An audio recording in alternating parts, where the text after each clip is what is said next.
नगे च सुरेन्द्रे च कौशिके पाद संस्पृशि निर्विशेष मनस्काय श्री वीरस्वामिने नमः।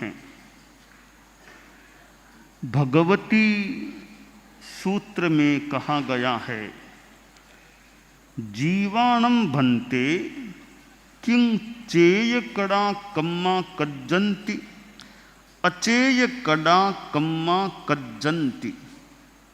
गोयमा जीवाणं चेय कड़ा कम्मा कज्जन्ति नो अचेय कड़ा कम्मा कज्जन्ति। प्रश्न किया गया कि जीवों के कर्म चैतन्य के द्वारा कृत होते हैं या अचैतन्य के द्वारा कृत हैं। उत्तर दिया गया, गौतम, जीवों के कर्म चैतन्य के द्वारा कृत हैं, अचैतन्य के द्वारा कृत नहीं हैं। धर्म के जगत में आत्मवाद का सिद्धांत है, बहुत महत्वपूर्ण सिद्धांत है, प्रमुख सिद्धांत है धर्म के जगत का आत्मवाद। दूसरा बहुत महत्वपूर्ण सिद्धांत आत्मा से जुड़ा हुआ है, कर्मवाद।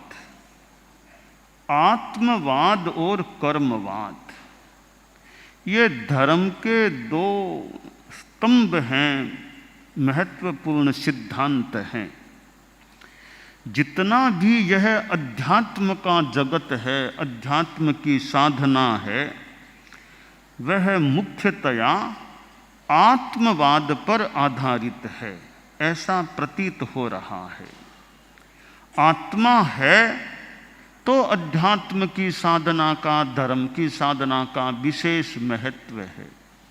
और आत्मा है ही नहीं, इस जीवन के बाद कुछ है ही नहीं, तो अध्यात्म और धर्म का कोई विशेष मूल्य संभवतः नहीं रह जाता।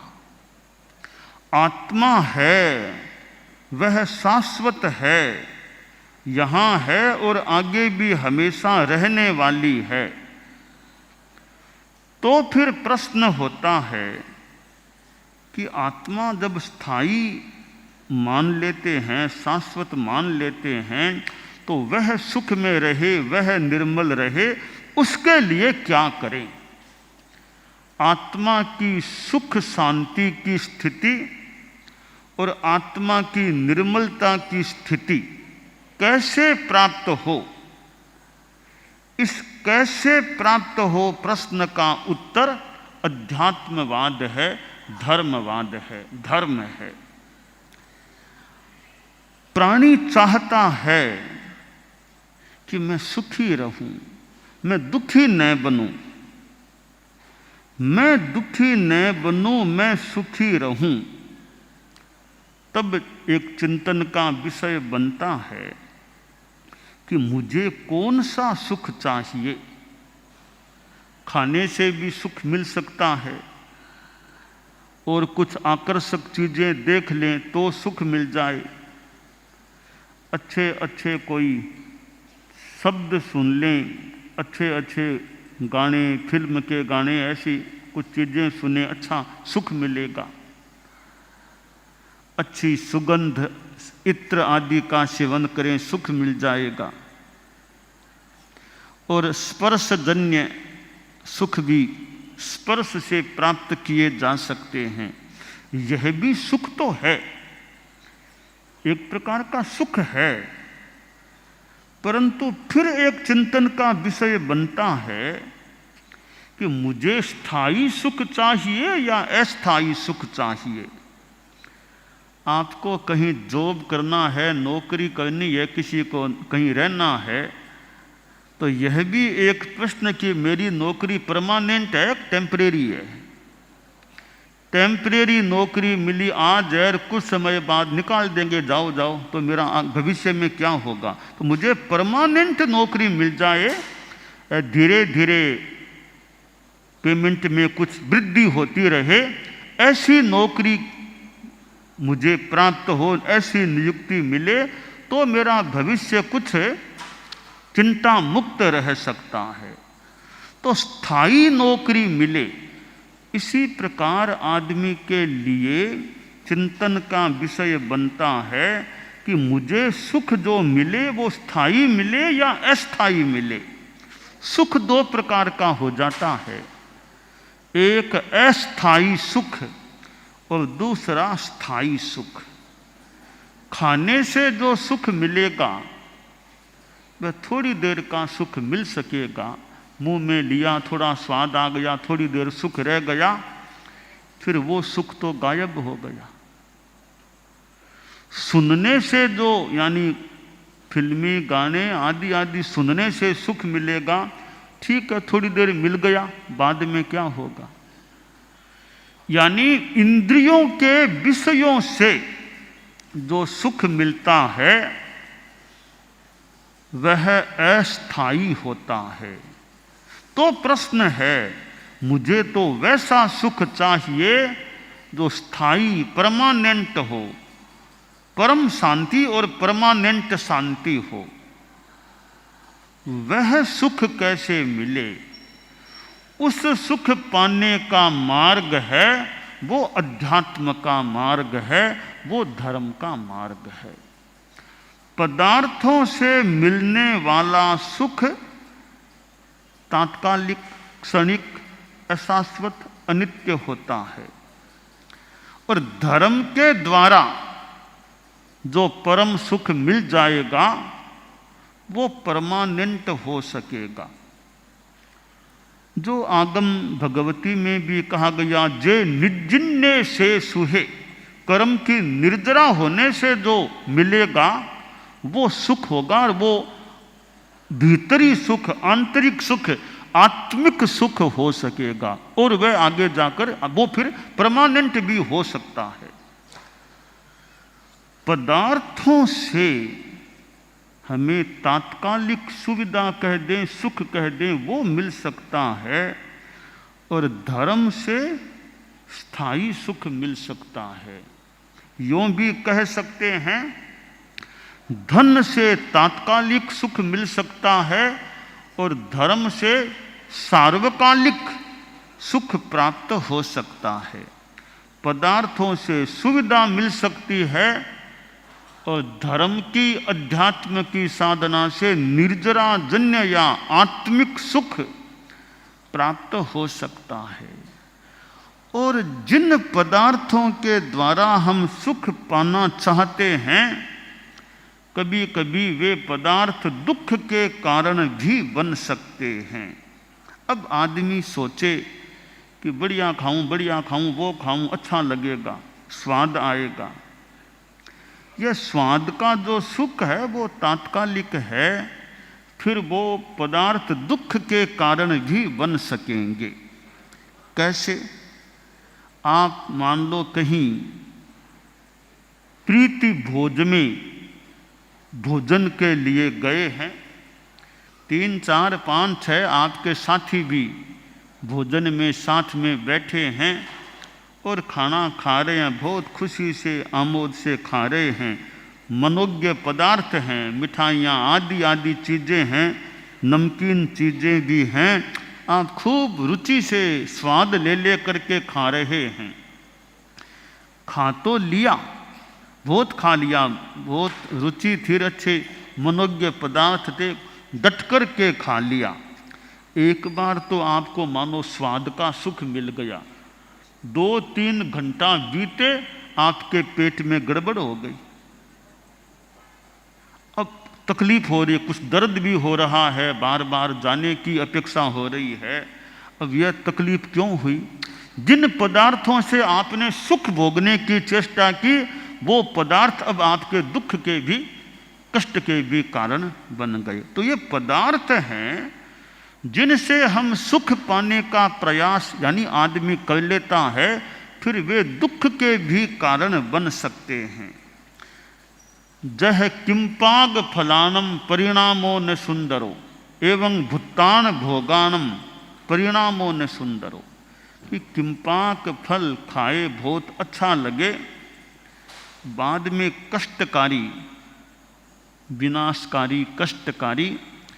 इसी प्रकार ये भोग हैं, पदार्थों का जो भोग है वो एक बार कुछ देर के लिए बढ़िया लगे, बाद में वो दुखदाई, दुख के निमित्त भी बन सकते हैं।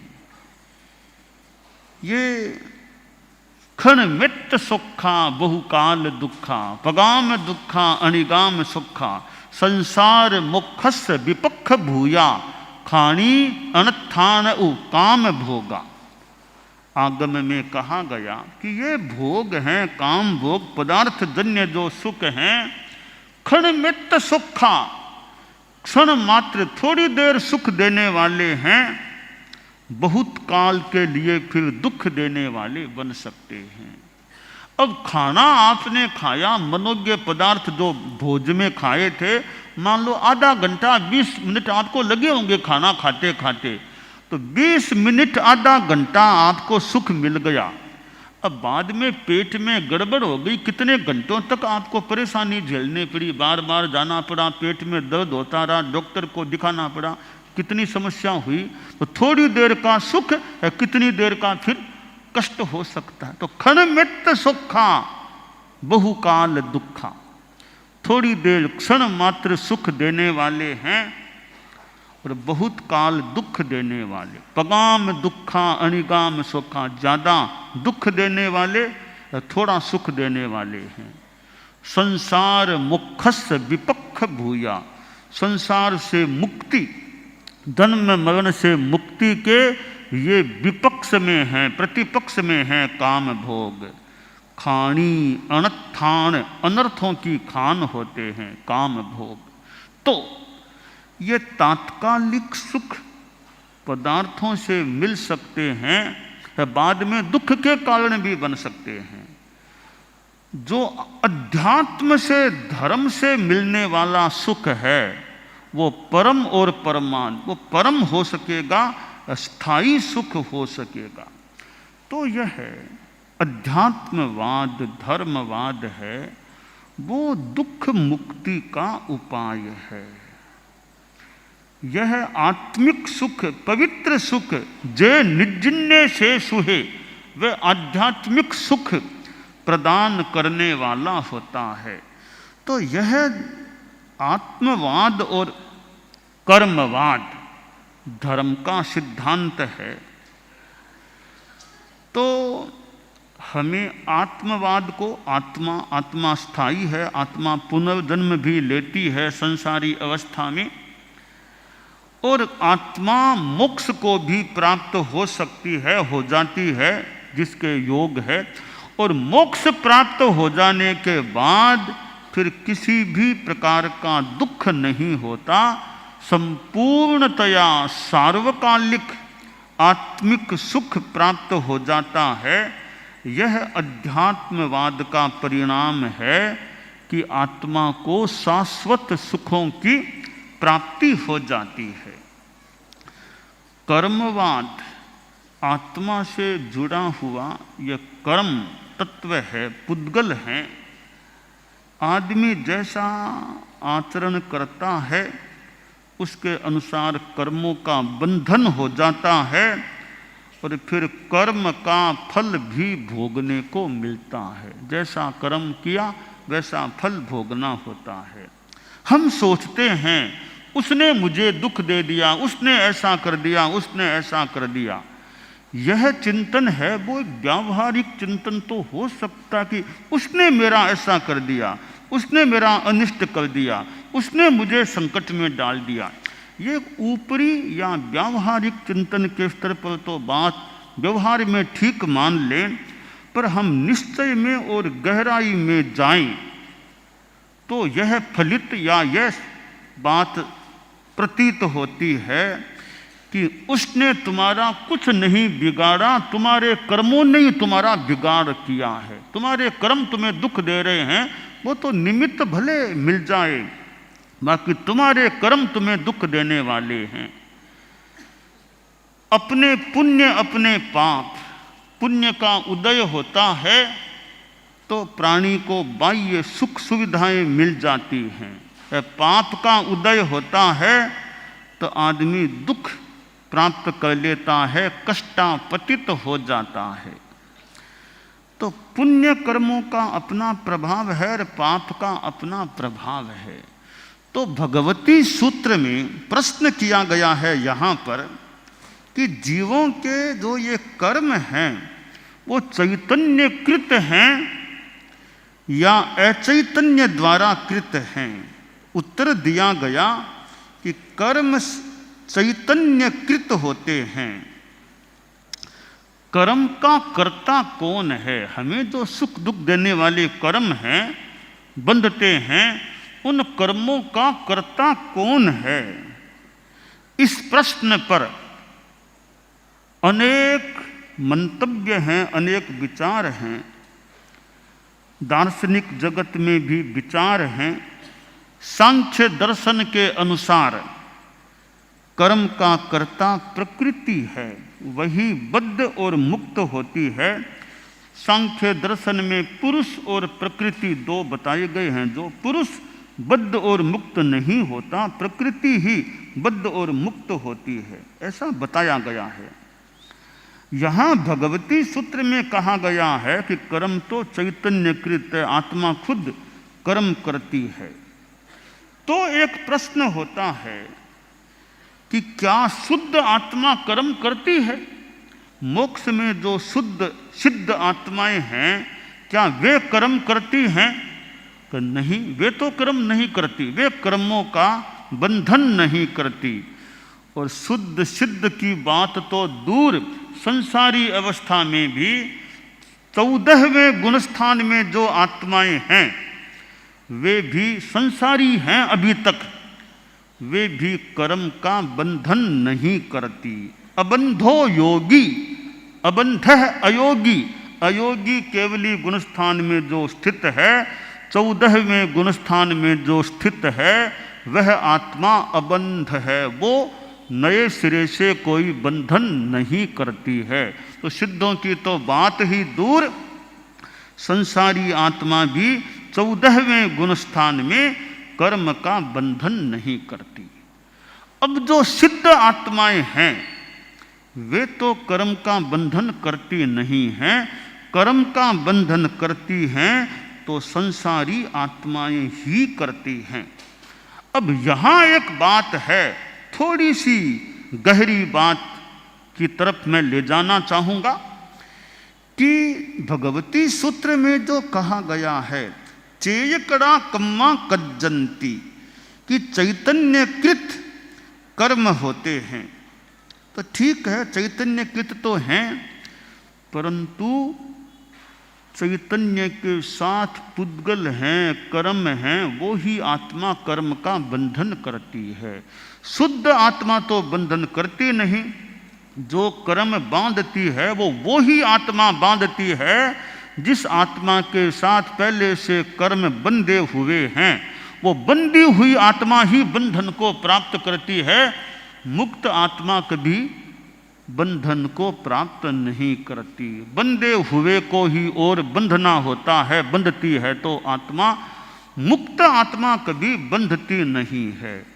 तो भगवती सूत्र में जो कहा गया है कि चैतन्यकृत कर्म होते हैं, तो चैतन्य भी बंधा हुआ पुद्गल युक्त चैतन्य के द्वारा कर्म किए जाते हैं। कर्म मुक्त चैतन्य के द्वारा कर्म का बंधन नहीं होता है। तो व्यवहार नय के अनुसार आत्मा कर्म पुद्गल की करता है और निश्चयतः शुद्ध आत्मा कर्म की कर्ता नहीं होती। कर्म से पहले से बंधी हुई आत्मा, पुद्गल युक्त आत्मा वह कर्म का बंधन करने वाली होती है।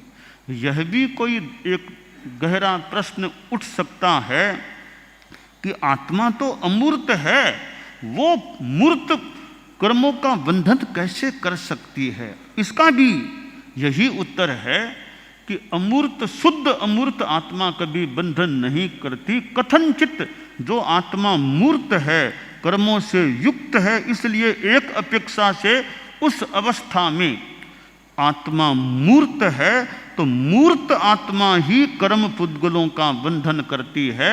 अमूर्त, शुद्ध अमूर्त आत्मा कर्म का बंधन नहीं करती। तो कर्म कर्म के ही लगते हैं, कर्म यूं एक अपेक्षा से शुद्ध आत्मा के नहीं लगते हैं।